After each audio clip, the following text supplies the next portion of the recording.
Ito pa ang isa, si Chua. Sabi ni Chua, lahat na lang ang constitutional. Ano ba talaga? Yan po ang pahayag ni Chua. Ito po ang sinabi niya. Lahat na lang sinabi niya ang constitutional. Yung unang mga desisyon ng Korte Suprema sinasabi ang constitutional.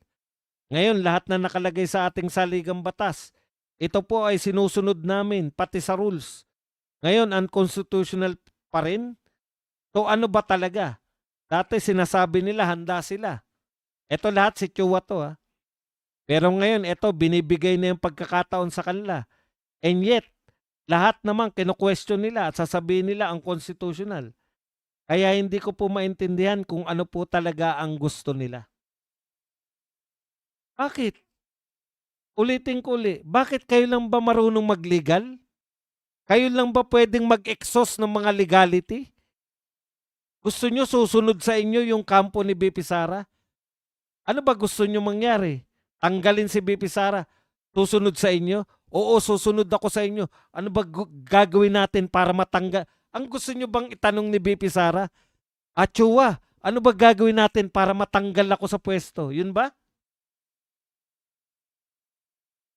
Bawal ba siyang dumulog sa Supreme Court? Hindi pa siya dumudulog si Torion pa lang yan. Bawal bang dumulog ang tao sa Supreme Court?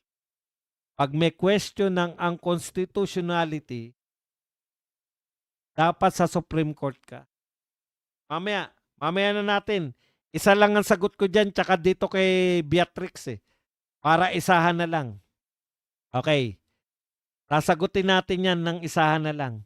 Dito naman kay Beatrix. If we want, sabi naman ni Beatrix, if we want, si Luis Troto if we won't hold hearings, how will we determine probable cause? Manghuhula ba tayo? Alam mo, pareho kayo ni Chua, no? Yung isa inaangal at bakit tumatakbo bakit sinasabi ni BP Sara na unconstitutional. Ikaw naman ang hinihirit mo, Beatrix. Kung hindi kami mag-hearing, paano nyo madidetermine kung may probable cause? Manghuhula ba kayo? Hindi kayo dapat manghula. Ang meaning sa amin ng patient in form and substance,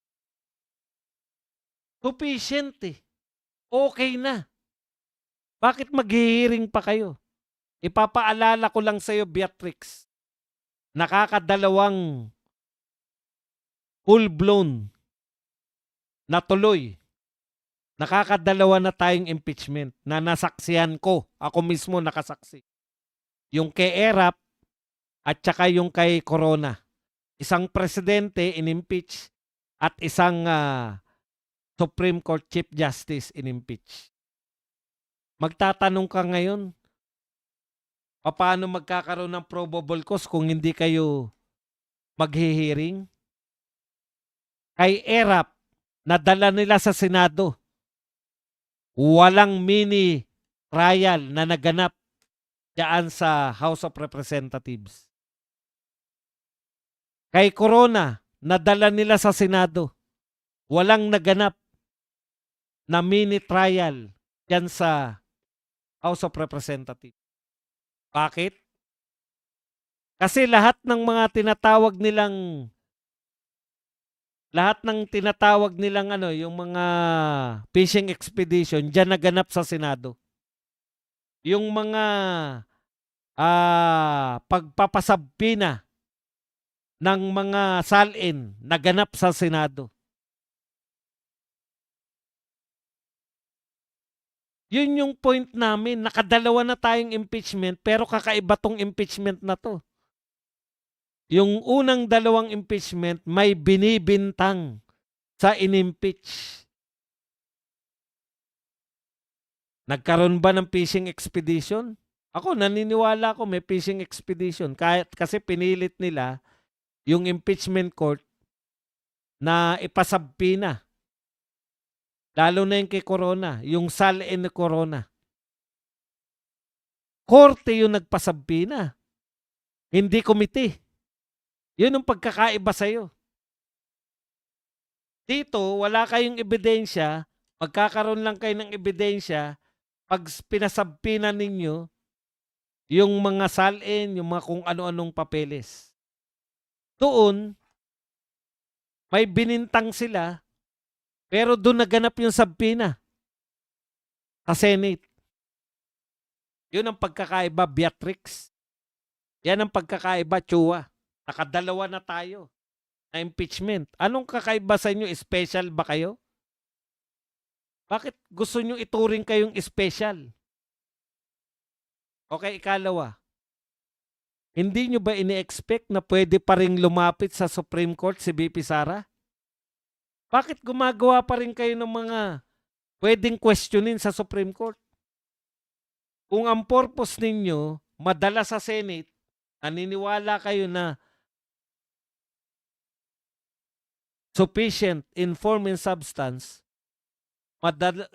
ang purpose ninyo madala sa Senate nang masimula na tong impeachment, bakit meron pang mini trial? Ako na rin sasagot, wala kasi kayong ebidensya. Ano titignan ng Senate? Wala kayong papeles, wala kayong ebidensya, maliban kay Madriaga. Sa tingin ko, ang daling lang palabasin ni Madriaga eh. Una, polluted yung source nyo.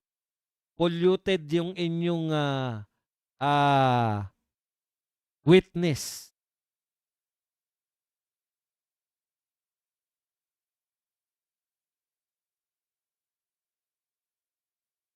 Kaya nga Alex Soilon, kaya nga kino-question sa Supreme Court. Pa? Kaya nga sa Supreme Court kino-question. At hindi kasi kayo nakikinig sa pinakamatalino nyong member. Chua, ang tatandaan nyo na. Ikaw, matanda ka na rin, Luistro. Lalo ka na, Laila de Lima. Ang tanda-tandaan nyo na. Ang pinakikinggan nyo, si Redon. Bakit hindi kayo makinig sa Dean?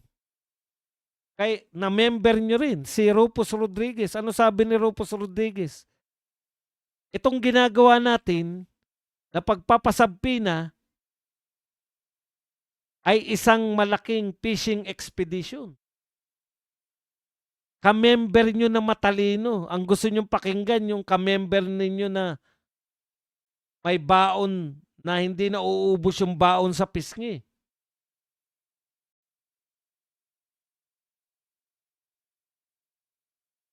Sinabi na nga ni Rufus Rodriguez na yan eh. O ikalawa, noon pa sinasabi ni Rufus Rodriguez, bakit ninyo tinasampahan ng impeachment si VP Sara bilang DepEd Secretary? Hindi naman impeachable yung DepEd Secretary. Ano ang logic? Ano yung punto ko?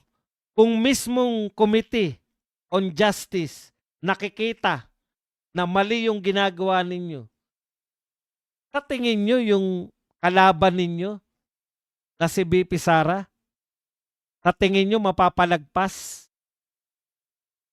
yung pagkakamali ninyo? Yung miyembro nyo nga hindi mapalagpas eh. Anong meron yung miyembro nyo? Hindi pa po Duterte yan si Rufus.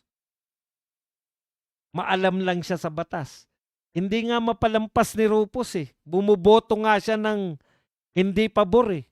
Akala nyo kasi, porket marami kayo, sa Supreme Court po, wala pong botohan dyan.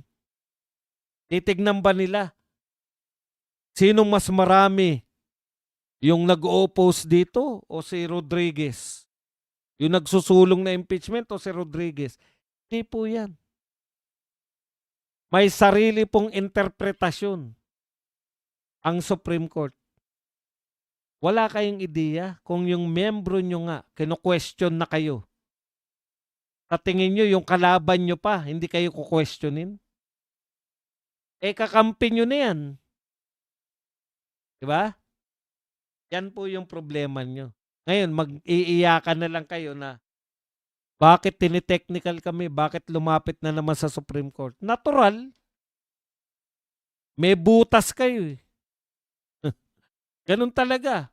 Butasan po ang labanan sa korte. Ano yan? Susunod sa inyo? Gusto nyo ang tanong ni BP Sara?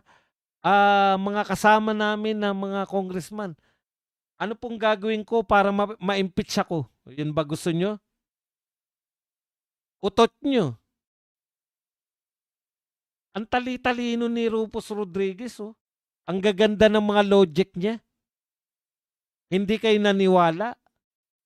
Hindi nyo nga makumbinsi si Rufus Rodriguez na tama kayo. Bakit? Maalam sa batas to. Dean ng College of Law.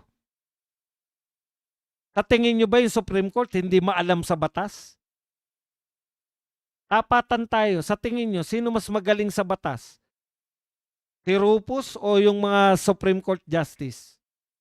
Malamang yung Supreme Court Justice, kaya nga sila naging justice eh.